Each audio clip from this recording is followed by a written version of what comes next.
The following morning I woke with a guilt hangover, to add to my alcohol hangover and sleepless night exhaustion. Katie showed no sign of stirring, so, although I was probably still over the limit, I drove to a 24-hour clinic in a distant part of the city where I stood for half an hour, finally obtaining the morning after pills I desperately needed. When I returned home, Katie was still asleep. I lay on my bed, bewildered. The flowers arrived at 2 o'clock in the afternoon. I was asleep, so tired that not even guilt could keep me awake. I had popped 2 of the pills, was hoping they would be doing their much-needed job and wondering if I would feel them doing it. The doorbell woke me up. I ignored it, expecting it to be one of Katie's friends. It rang again. I ignored it again. When it rang a third time, I realized Katie must have gone out while I had been asleep, so I tottered downstairs to find a smiling young woman on the doorstep with a large bouquet of flowers. There was no card, but as I took them into the kitchen, a text message arrived on my phone. I thought a card would be too risky, but wanted to let you know how important last night was to me. You are a very special woman. Thank you. Neil X. I should have either ignored the message or replied saying that it had been a terrible mistake which we must both try and forget had ever happened. Even now, I cannot fully explain why I did neither of these. I didn't throw the flowers into the dustbin either.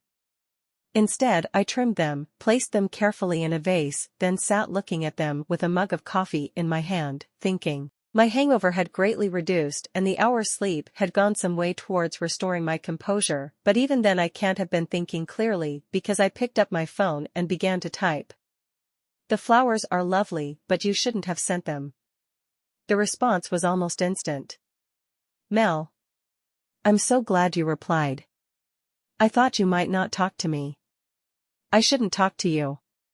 We shouldn't have done it, Neil. I don't know what came over me. Neil's message ran. I'm really sorry. Something in that message stirred something within me, perhaps it was anger, perhaps something deeper, but there was fire in my fingers as I typed. Are you sorry, Neil?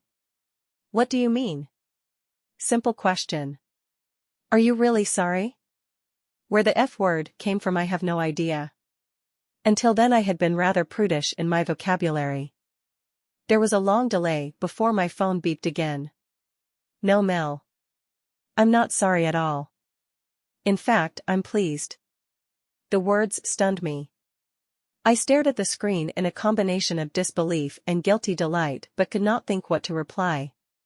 In the end, Neil must have got fed up waiting because he sent another message. Are you still there? I'm still here. There was another pause before my phone beeped. I've wanted love you for years.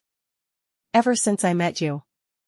The words burned into my mind as I stared at the screen in astonishment. Are you sorry it happened, Mel? Came the next message. How did I feel? I certainly felt guilty, but somehow, not sorry. What was more, I felt unexpectedly aroused. I felt attractive again. Had Neil forced me? I couldn't even pretend that he had. Although Neil had given me little choice in the matter, I hadn't really resisted. I hadn't screamed. In truth, I had actually enjoyed them. And it had felt so very, very good, uncontrolled way. I took a deep breath, then made the second biggest mistake of my life. I'm pleased it happened too, I typed slowly and carefully. My heart was thumping as I saw the words appear on my screen and knew they had just appeared on his. Thank God. When can I see you again? My fingers seemed to be typing on their own as unfamiliar, powerful emotions surged through me. Tomorrow night. You're alone? Katie's staying with friends. You really mean it, Mel? Let's be very clear, you want again? The words were so hard to type I almost gave up, but in the end I sent the message that was ultimately to destroy the trust in my marriage and leave me where I am today. Yes, Neil. I want again. Neil came round the following evening dressed in his tennis clothes. He had told his wife Allison that he had a league match to play but instead came straight to see me. Within 10 minutes of arriving, he had bent me over the kitchen table. This was no drunken, accidental mistake. This was a deliberate, sober decision to have infidelity with another man.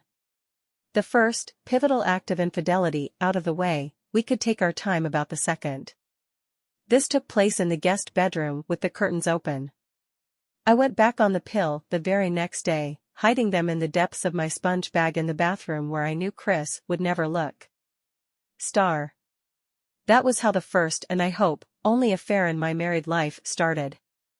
For the first 2 weeks, Neil and I met almost every day, snatching opportunities in my house when Katie was out, his wife's presence. Things slowed down when my older daughter Hannah returned from university for the summer. With both her and Katie around, the risk of being caught was high, but, with only 1 or 2 near misses, we managed. Chris insisted that I include details of my affair. During those early weeks, Neil and I met far too often, so here are a couple that stick in my mind. On Wednesday, July 12th at 6:45 in the evening, Neil and me in his empty office suite. At 7:30 in the morning of Tuesday, July 18th, Neil and me in the back of my SUV in the country park. In the evening of Friday, July 21st, my husband came home from the Middle East. Neil and I spent 2 full hours in our guest room before I left to collect Chris from the airport. We had been so into each other that we lost track of time and I had to leave in a hurry straight afterwards. I hoped that Chris wouldn't notice something on me. I'm sorry if this upsets you, Chris, but you made me promise, and this is the truth. The next 3 weeks were difficult. With my husband and both daughters at home, the best Neil and I could manage was 1 assignation each week, with maybe a second if we were lucky. Most were in the back of my SUV, parked in a variety of inconspicuous places within a 10-mile radius of our house. The 2-week family holiday that followed would normally have been something to look forward to, a large, luxurious villa in Spain with its own pool, set only a short walk from the sea. We had been there half a dozen times before and knew the area well. This time Hannah had wanted to bring her boyfriend too. Chris and I were okay about it, but Katie had gone on and on about being a third wheel, so the idea had been vetoed and there was more than a little tension in the air even without my secret. The holiday passed quite well though. As it happened, Katie met a boy who came from a town near ours on the second night. The rest of us were forced to endure their holiday romance, Hannah nursing a grievance throughout the whole fortnight. Chris and I rekindled our love life to some extent, but my expectations had been unrealistically altered. I'm sorry, Chris. I know I was useless. You are a good lover.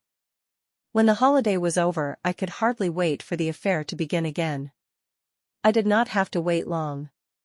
Chris returned to the Middle East for a short visit on September 2nd, but although he was away, the kids were still at home, so there was still the constant risk of my affair being discovered by one of them or Neil's wife. Until the university term started again, we agreed to see each other only a couple of times each week and then only on neutral territory like a hotel room or his office once everyone else had gone home. It was passionate and exciting, but not the relationship I wanted. September 9th finally arrived, the day the kids went back to university, or on the case of my youngest, went away for the first time. Chris had returned in time to see them off, and for the following 2 weeks he and I were a couple again. It could and should have been a romantic time with plenty of opportunity to rekindle our love life in private, but my heart wasn't in it. Chris went back to the Middle East for another 3-week posting on Monday, September 25th. I was mistress of an empty house again. No danger of being caught, no shortage of time, I was free to be the selfish, unfaithful wife and passionate lover I had become. Neil rose to the challenge. We thought we were in heaven, no husband, no kids in the house, no one to interfere. With the danger of discovery all but gone, we could be together on an almost daily basis, mornings, afternoons, or evenings, whenever Neil could be free and I could arrange my rather empty diary to suit. Under his experienced tutoring, I discovered much more about myself. Chris, it might hurt you to read this, but you insisted I was honest, so here goes. Neil arrived at our house at 4 o'clock on the day Chris left. He returned to his wife 3 hours later, leaving me. I know my husband will find this hard to read, but while he was in flight that afternoon, Neil introduced me to the new joys. I am so glad I did. After that, there were too many things to describe them all, but as my husband insists I let everyone know the kind of woman I really am, I will include the most outrageous, most daring, and most exciting. On Thursday, October 3rd, I played tennis in the afternoon with one of my friends, then went straight to the Waitrose supermarket in Newark, about 40 minutes. Neil met me on a quiet lane near a local country park on my way home. I was already highly aroused. On Sunday, October 8th, in our room. His wife believed him to be on the golf course. We did it again on the evening of Tuesday, 10th, an hour after you and I had spoken on the phone. We did it one last time at 7 in the morning on Friday, October 13th, in the guest room our house.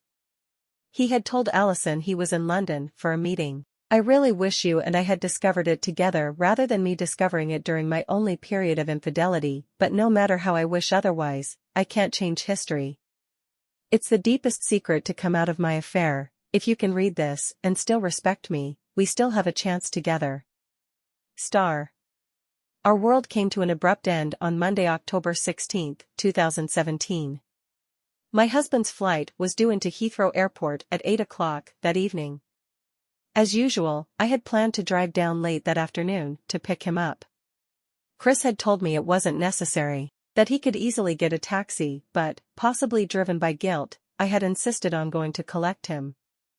That guilt hadn't been strong enough to prevent me inviting Neil for one last, lingering fuck in our house before my husband returned and our period of complete freedom came to an end. To reach the airport by 8 o'clock I needed to leave home by 5:30. If Neil arrived around 2 and had left by 4 o'clock, that would give us a full 2 hours together. After that I would have 90 minutes to wash away any gooey traces of infidelity, for me to do any tidying that was needed. In fact, Neil arrived at 1 o'clock, apparently unable to wait any longer.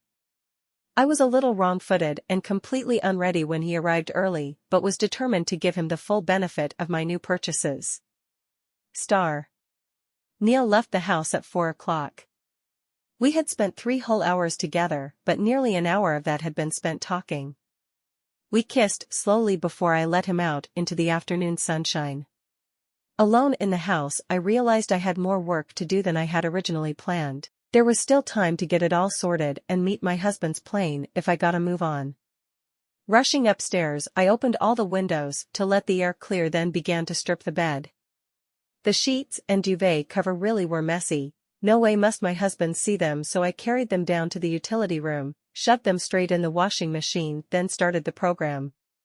Going back upstairs, I went to the linen cupboard to get new bedding. To my relief, there was enough there, but the duvet fought back hard and it took a good 15 minutes to get the bed looking clean and neat again. I breathed a sigh of relief, went into the ensuite and began to fill the tub with water and a goodly dose of bath foam. Then I heard the front door opening downstairs. Oh my God! It was on a latch and could only be opened with a key. Only Chris, the girls, and I had keys. The girls were in university, so. Oh Jesus! Chris must be home early. I pulled my robe back on in a hurry, ran through the bedroom to the landing and looked down into the hall. A single suitcase stood in the center of the floor, Chris' suitcase. The front door was open. He must be at the taxi, getting another piece of baggage. I ran back into the bedroom and quickly pulled on a pair of jeans and a t-shirt, then ran my fingers through my hair and, my heart thumping loud enough to wake the dead, went down the stairs as casually as I could manage to greet my husband as normally as I could. As my bare feet reached the wooden floor, Chris came through the front door, placed a second bag alongside the first, then looked up at me. His body language was strange, but I was feeling too flustered and guilty to notice. "Chris!" I exclaimed. "What are you doing here?" "I live here," he replied. "But your flight isn't due for hours." "I caught an earlier one," he told me. "Why didn't you tell me?" I protested. "I could have picked you up earlier." "Could you?" he asked quietly. "You weren't too busy?" "What do you mean?" "I thought you might be occupied, so I made my own way home." The twinkle in his eye that usually accompanied our first meeting on his return was not there. He did not come over to hug me or kiss me, and, when I moved towards him, he backed away. I did not notice the ominous atmosphere that was developing. "Can I get you anything?" I asked. "Haven't you given me enough?" Chris replied in an unpleasant voice. "Sorry?" I asked, beginning to realize that something really was amiss. Chris did not answer directly. Instead, he looked at me with a hard expression on his face. "I didn't want you to pick me up," he said slowly. "Why not? I would have been happy to do it." "Would you?" "I would have thought you'd be too busy." I frowned, puzzled. "Anyway, I didn't want you to," he went on. "I wanted you to be here when I got back. I wanted to surprise you." The words could have been cheerful and romantic, but for some reason sounded threatening. "I thought I might catch you by surprise?" "You've certainly done that, but why are you being so cold?" Chris took a deep breath and looked me straight in the eye. "2 days ago, I went to see the sight doctor," he said ominously. "I wasn't feeling great, I was uncomfortable. Something was wrong, I was concerned." He laughed hollowly. "It turns out I was right to be." "Why didn't you tell me?" I asked anxiously. "Are you ill? Are you all right?" "No, Mel, I'm not all right, but I'll be better in a few weeks if I take these." He slowly placed a small cardboard box on the hall table. I picked it up, quickly recognizing the contents as antibiotics. "What's the matter? Is it serious? Tell me," I demanded. "Oh, it's serious all right," he said with a false laugh, his voice so cold and emotionless I could hardly believe it was my husband talking. "What is it?" I was getting angry now. "Tell me, Chris." "Okay," he said. "It's simple, Mel. I have acquired a transmitted disease." He was speaking as if explaining an easy maths homework problem to one of the kids for the 10th time. "What?" I gasped in disbelief. "I'll put it another way for you. I've got VD. I've got the clap." "Oh my God. And there is only one person I could possibly have got it from." It took a moment for the meaning of his words to sink in. "Me?" I gasped. "Yes. You, Mel. There is no one else in the world I could have caught it from." A cold fear passed over and through me as he continued. "You didn't give it to yourself, so the only possible conclusion is that you've been with someone else, someone who's infected." I stood open-mouthed. "You need to start talking, Melanie." The shock of my infidelity being found out in this brutal way was like a hard physical blow. My mind was spinning. Had I really heard those words? Could they really be true? I felt sick. If I was infected, then it could only have come from Neil. I had thought I was his only lover apart from his wife, but why should I have been? If a man was happy to cheat on his wife, then why had I imagined he would stick at one lover? Had I really been that blind or conceited? In a perverse way, I began to feel as if I had been betrayed as much as I had betrayed my husband. There was only one possible course of action. I began to cry. Within moments I was crying as hard as I had in my entire adult life. Confronted with such incontrovertible evidence, I had no choice but to confess everything and immediately. Through floods of tears and one trip to the toilet to be sick, I answered my husband's angry questions. Had I been having an affair? Yes, I had. Who was it with? Neil. When did it start? I told him the truth, between huge sobs. Was it still going on? Yes, but I would stop it straight away. When did he last meet me? This afternoon. When did he leave? Less than an hour ago. Chris cursed his bad luck at having just missed us in flagrante delicto. Where did you do? Here in our house. In our bed? Yes, in our bed. How often had I met him? A couple of times a week. Usually more. What kind of stupid cheating was I? I had no answer to that. I was too busy asking myself the same question. He moved towards me briefly with his hands bunched into fists.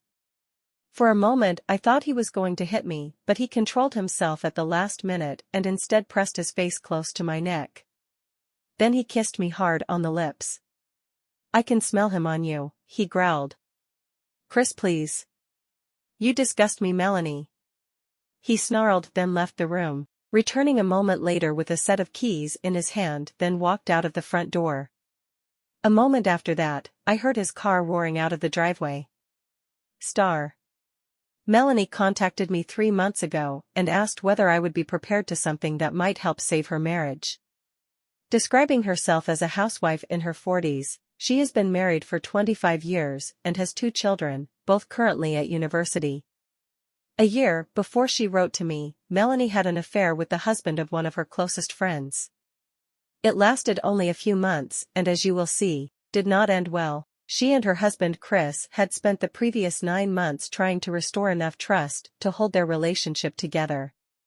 For reasons you will also see, this had been very difficult, but despite numerous setbacks including over a month living apart, they have persevered and are once again living under the same roof. Although things can never be the way they were before she cheated, the two might be close to finding a tolerable way of living together. Both accept some responsibility for what happened, but Melanie takes the lion's share. She was actually cheat and did so many times. As a result, she believes she bears the greater burden of guilt, so must make the most strenuous efforts to heal the wound she opened.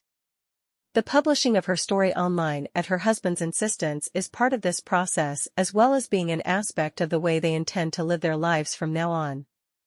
I will let Melanie's story explain this. Apart from being the public confession of her infidelity and a statement of her sincere regret, both of them believe that having all the details published for the world to see will be cathartic for their relationship. It might also play a role in the type of future that, thanks to their counselor, is already helping them find a way forward. The words are mine and I have embellished scenes unashamedly for publication, but the story is hers. Some of the names have been changed, but, at her husband's insistence, all the places are real and most importantly, Melanie's name is real.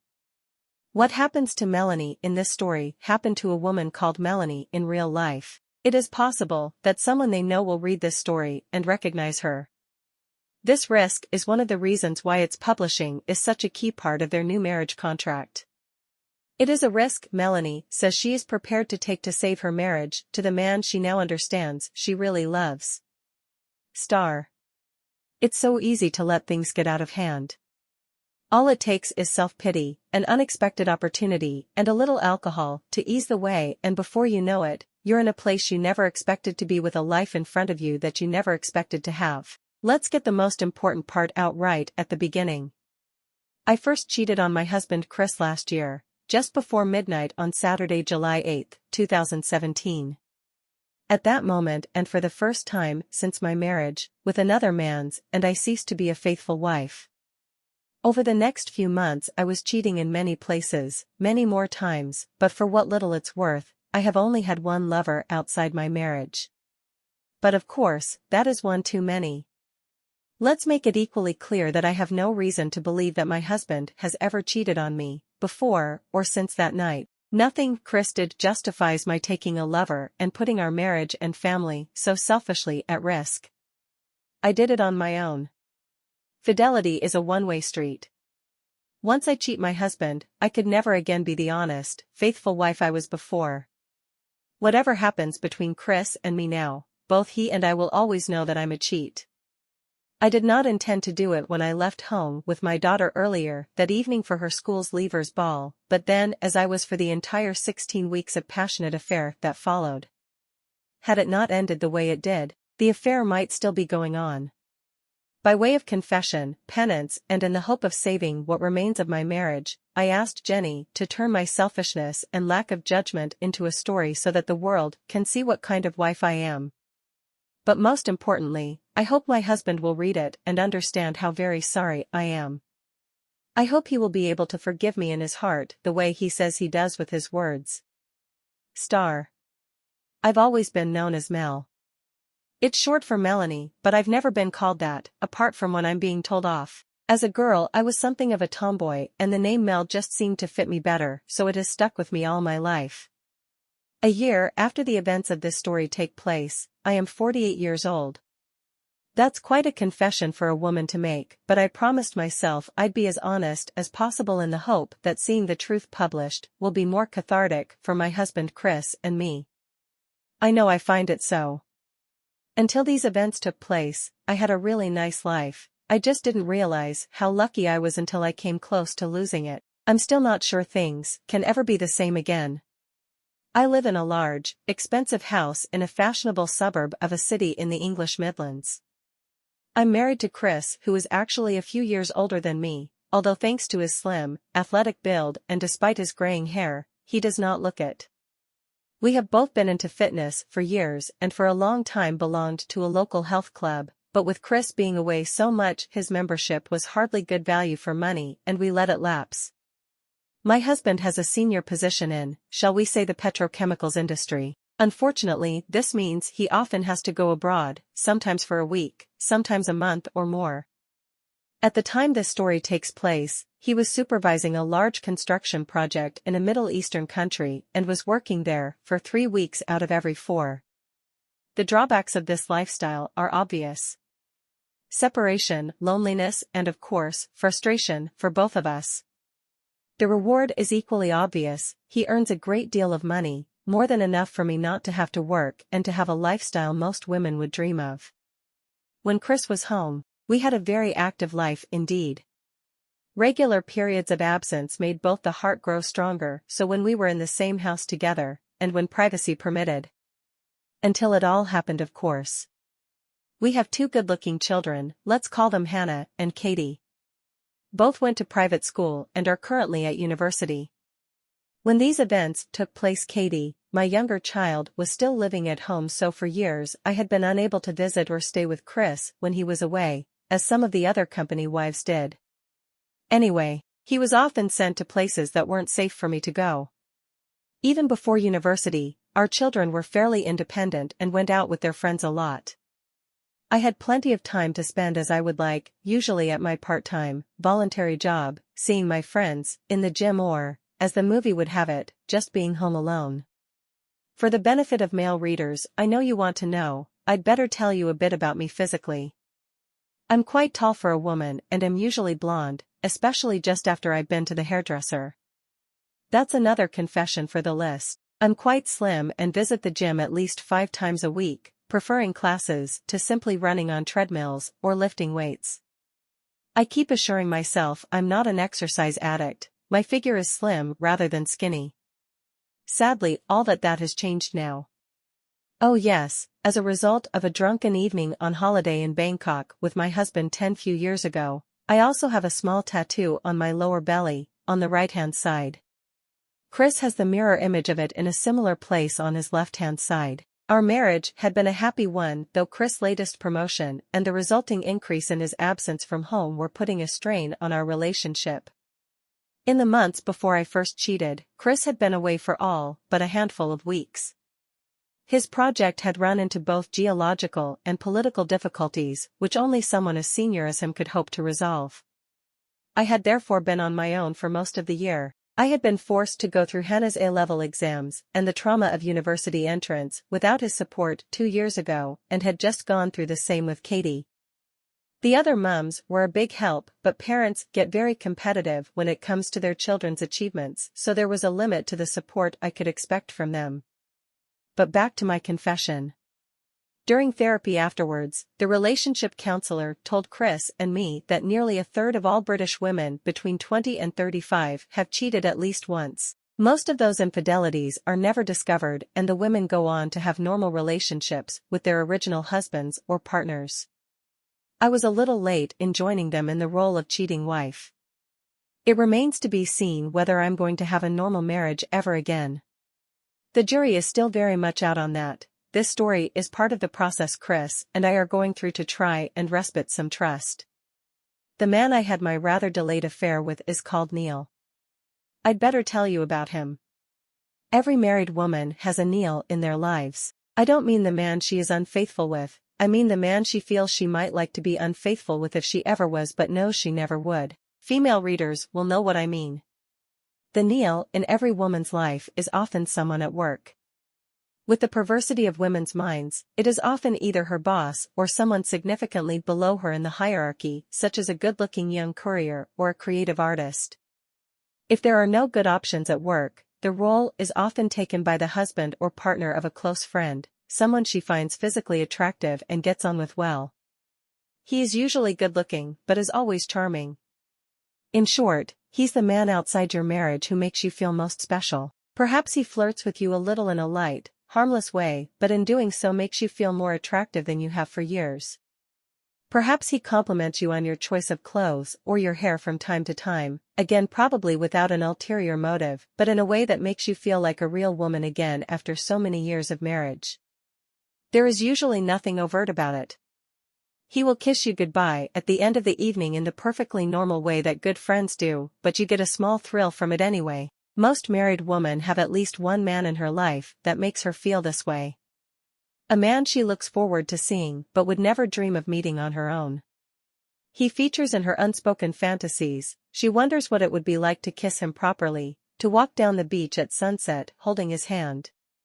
Most married women are content to enjoy the illicit but fundamentally harmless thrill without taking it too far. It appears I'm not like most women. Neil and I had known each other for upwards of 10 years.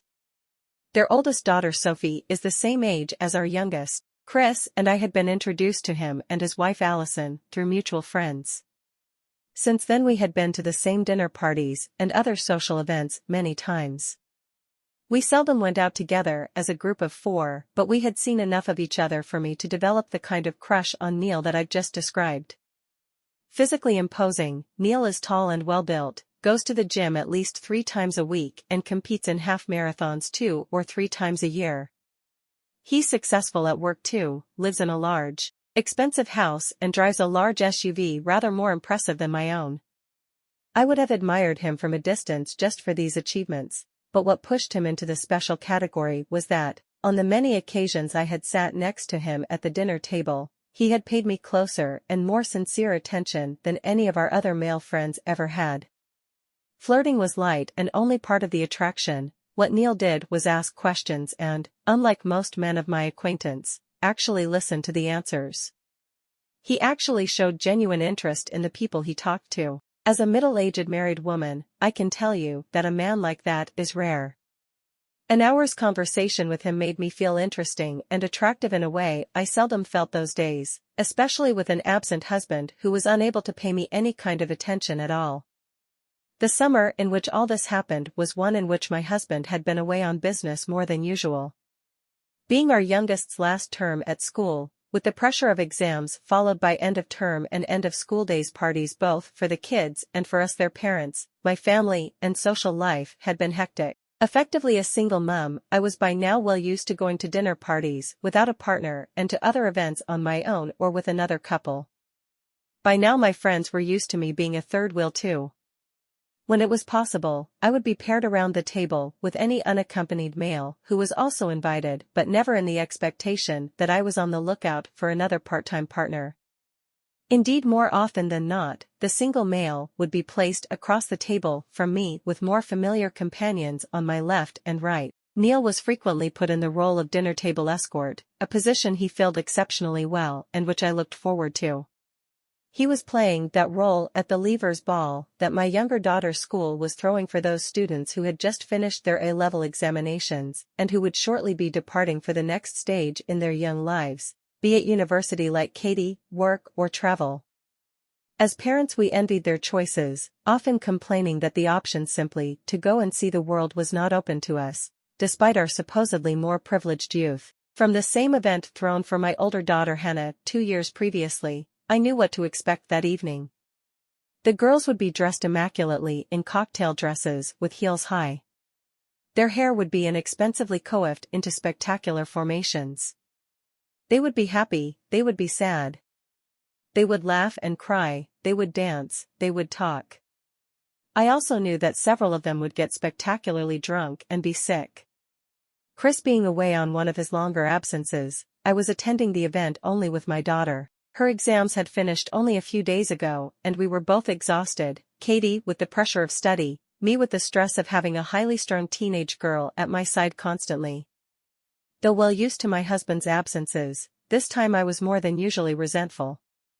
Having been the sole supporter of Hannah during her exams, leavers ball, and unplanned defloration, I did not want to have to bear the burden of Katie's final weeks on my own too. I did not understand why Chris couldn't have arranged the trip for a time that allowed him to support his family at this difficult period.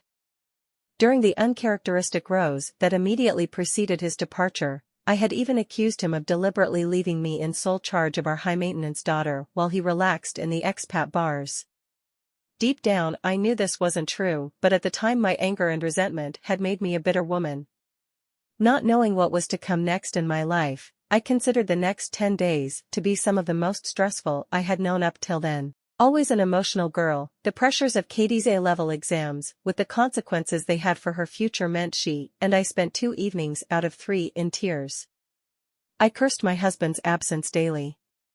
I had expected the stresses to come to an end once my daughter's final exam had taken place, and indeed, when Katie came home late one afternoon with a broad smile on her pretty young face, one aspect of the stress did indeed come to an end. There were no more late-night tears over work. Unfortunately for my other, more physical problem, with no exams to take or study for, Katie was around the house a great deal more than before. Consequently, as one source of stress reduced, another grew stronger. Chris would not be back for a few weeks at least to provide what I so badly needed. Fortunately, there was less and less time to think about this because as the leavers ball approached, the stress of exams was rapidly replaced by the new but no less difficult stress all girls suffer in these circumstances: what to wear, how to look, and who to go with. Money could be used to help with the first 2 issues, but no amount of cash could compensate for either having a date for the ball or not having one, for deciding which groups of friends you wanted to be part of and whether they would want you to a part of their group. For several days, Katie and I concentrated on the first of these, shopping endlessly for cocktail dresses. Hours on social media helped her ascertain what some of her friends would be wearing. Some ideas sounded very ill-advised. Given all the time we had taken to find something suitable for Katie, there was no time to seek out anything new for me, so my own outfit for the evening was to be my trusty little black dress.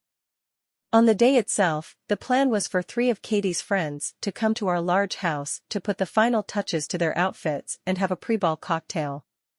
We would all then go to the event in a hired minibus, where the other parents and partners would be ready to greet them.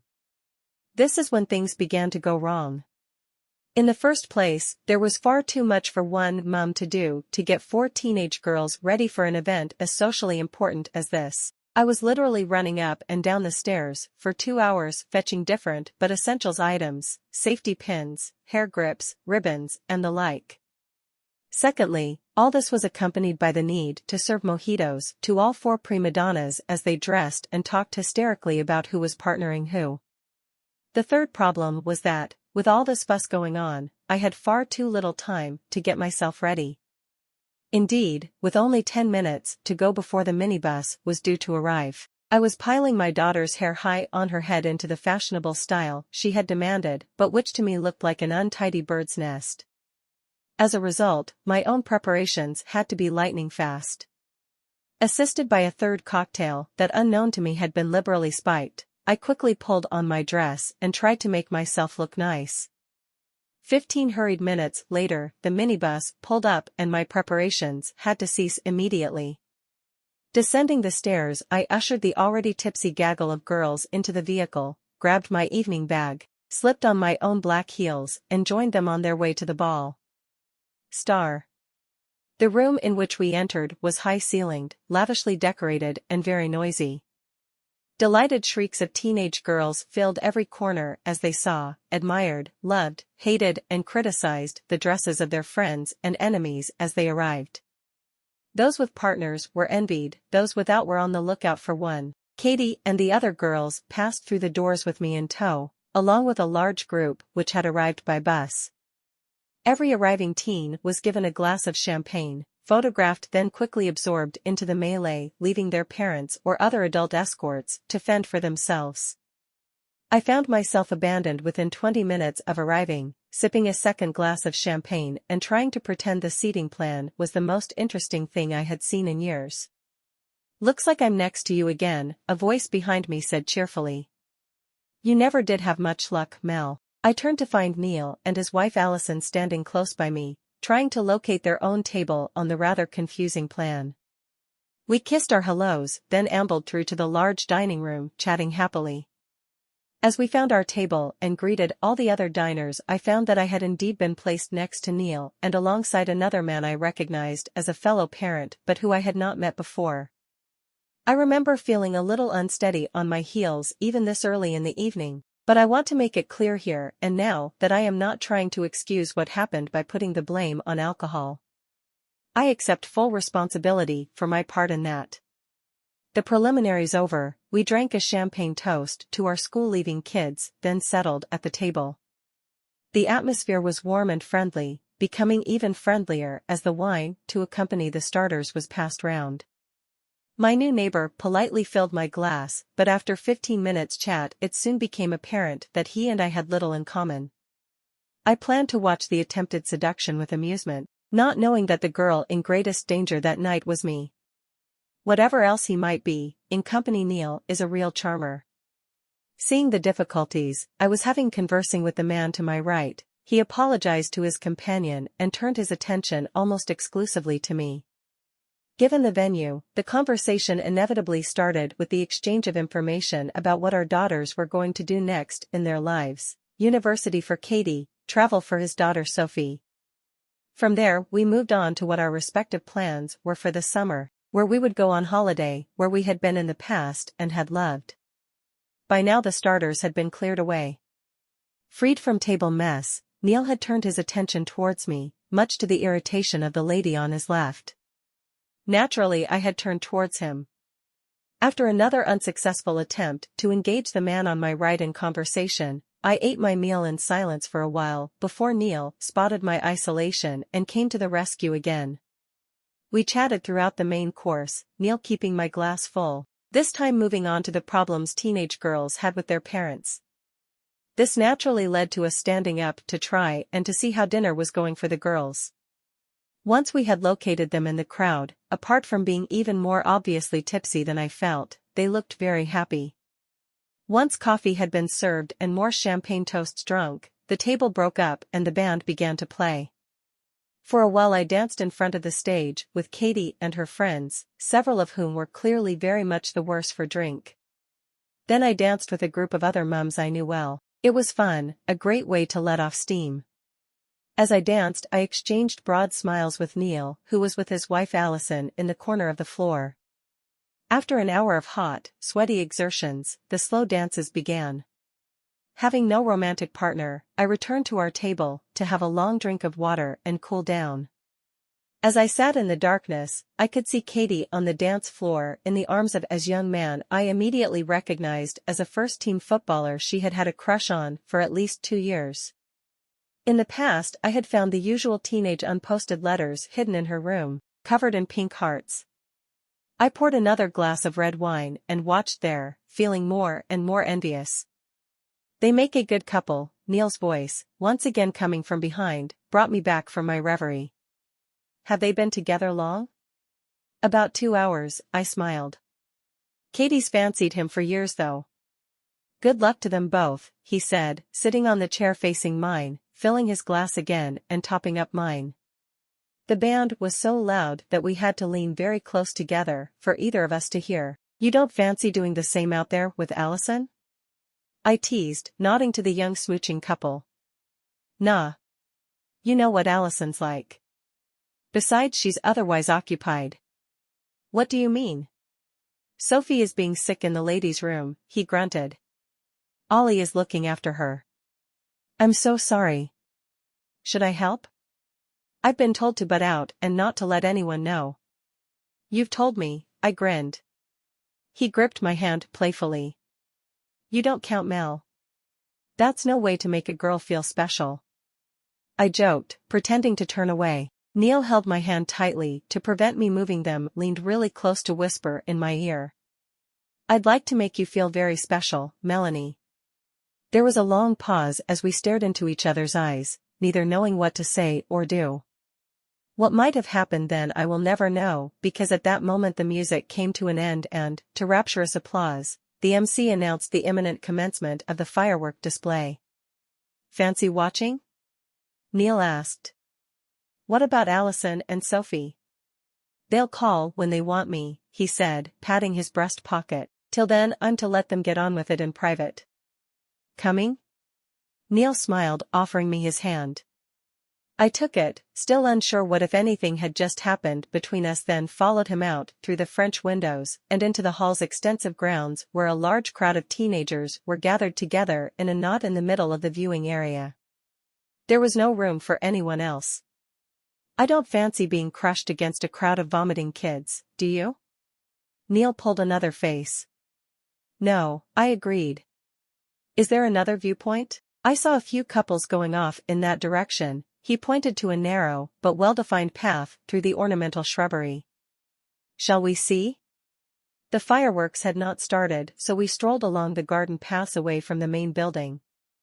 I slipped my arm through his as friends do, and for a while all seemed normal as we walked away from the noisy crowd and into the darker recesses of the garden. If Neil had seen other couples going this way, they were now well hidden because once we rounded the corner of the building, there was no one else to be seen. The well-tended bushes were tall and intimidating despite the bright moonlight, efficiently separating us from the main group of excited guests. Eventually, the path came to an end at what appeared to be an old, brick-built stable block with a small patio in front of the doorway. When we reached it, Neil slipped his arm around my waist and turned me towards the direction we had just come, moving close behind me. "Look." A moment later the sky was filled with one of the best pyrotechnic displays I had ever seen at his private do. The oohs and ahs from the spectators were loud and, although completely invisible to us, were clearly close by. A big fan of fireworks since childhood, my attention was fixed firmly on the brightly colored, constantly changing panorama in the sky. The display was long as well as imaginative.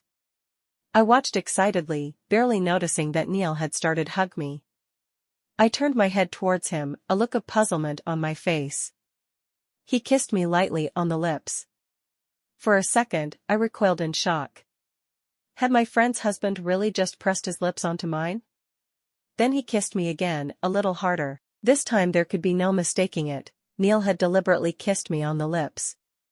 "What are you doing?" I asked, turning full to face him. To my surprise, I heard no trace of reprimand in my voice. "I'm kissing you, Mel," he said softly. "Neil, please don't," I protested weakly, but there was no conviction in my words. "Don't you like it?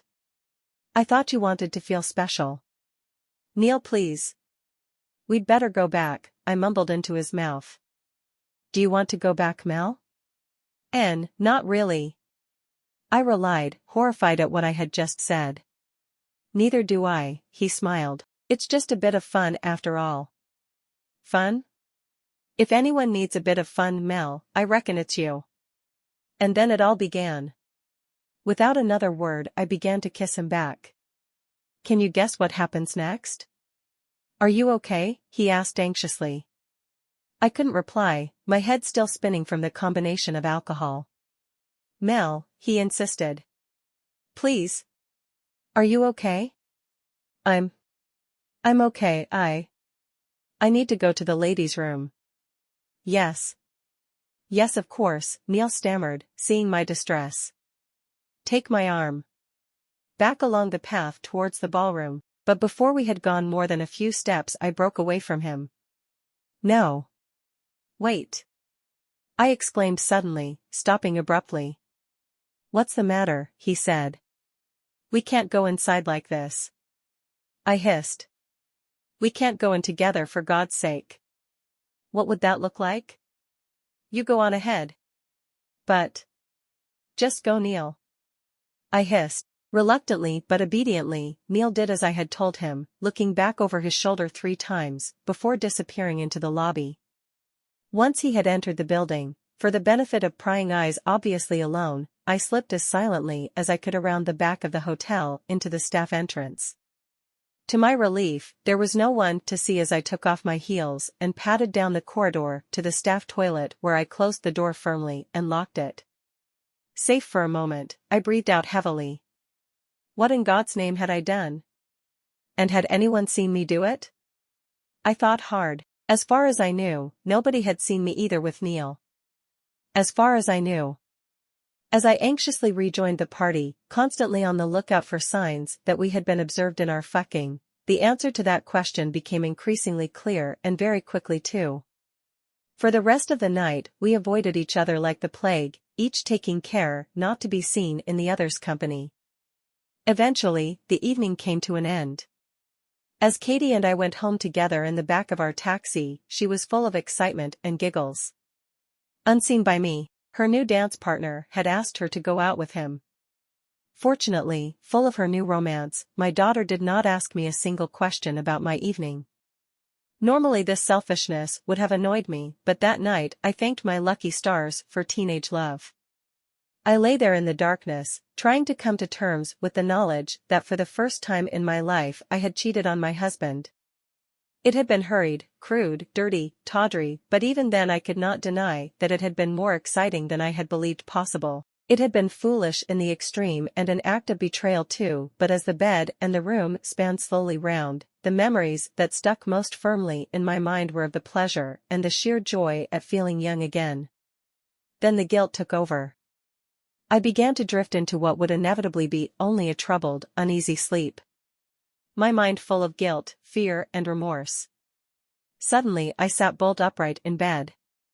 I spent the rest of the night awake, my mind filled with horrible images of what might be taking place inside me in the darkness. And dreading what the morning might bring.